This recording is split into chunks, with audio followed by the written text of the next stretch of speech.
আসসালামু আলাইকুম ওয়া রাহমাতুল্লাহি ওয়া বারাকাতুহু। প্রিয় দর্শক, আশা করি আল্লাহ তাআলার রহমতে আপনারা সকলেই ভালো আছেন। আজকের এই ভিডিওটিতে আমরা আলোচনা করব যে 20টি লক্ষণ দেখলে বুঝবেন আপনার ঈমান দুর্বল হয়ে গেছে। চলুন ভিডিওটি শুরু করা যাক। নম্বর 1, পাপ করা সত্ত্বেও মনে পাপবোধ সৃষ্টি না হওয়া। নম্বর 2, কোরআন তেলাওয়াতের ব্যাপারে অনীহা এবং অনাগ্রহ বোধ করা। নম্বর 3, ভালো কাজে আলসেমি বোধ হওয়া বা ঢিলেমি করা, যেমন নির্ধারিত সময়ে সালাত আদায় না করা।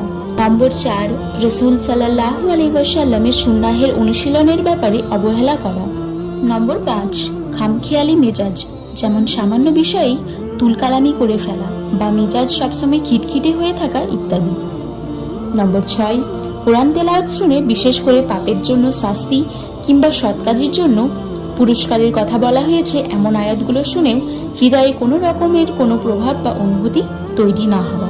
নম্বর 7, আল্লাহ রাব্বুল আলামিনের স্মরণ থেকে বিমুখ হওয়া এবং তাকে স্মরণ করা কঠিন মনে হওয়া। নম্বর 8, শরিয়া বিরুদ্ধ কার্যকলাপে লিপ্ত হওয়ার পরও মনে কোনো অনুশোচনা বা অনুতাপ বোধ না হওয়া। নম্বর 9, ধন সম্পদ, প্রভাব প্রতিপত্তি, সামাজিক অবস্থান ইত্যাদি এসব কিছুর পেছনে সারাক্ষণ ছুটে চলা। নম্বর 10, ক্রমাগত মানসিক দৈন্যতার পাশাপাশি আর্থিক কৃপণতা বাড়তে থাকা, ধন সম্পদ আঁকড়ে ধরে রাখার প্রবণতা।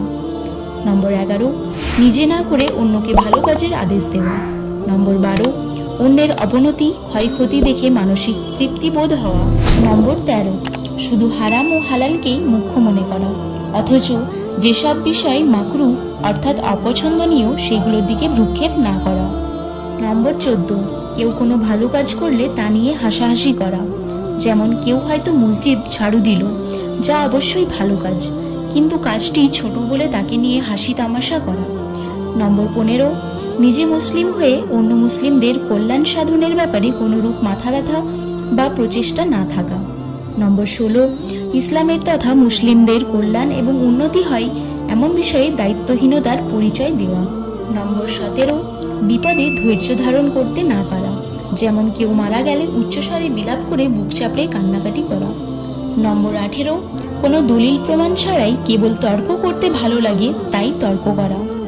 নম্বর 19, দুনিয়ার মোহে অন্ধ হয়ে যাওয়া। এর একটি লক্ষণ হলো পার্থিব কোনো কিছুর ক্ষতি হলেই মানসিকভাবে ভেঙে পড়া। নম্বর 20, সবসময় নিজেকে নিয়েই ব্যস্ত থাকা, নিজের স্বার্থ সিদ্ধির জন্য শুধু বেঁচে থাকা, চরম আত্মকেন্দ্রিক জীবনযাপন করা।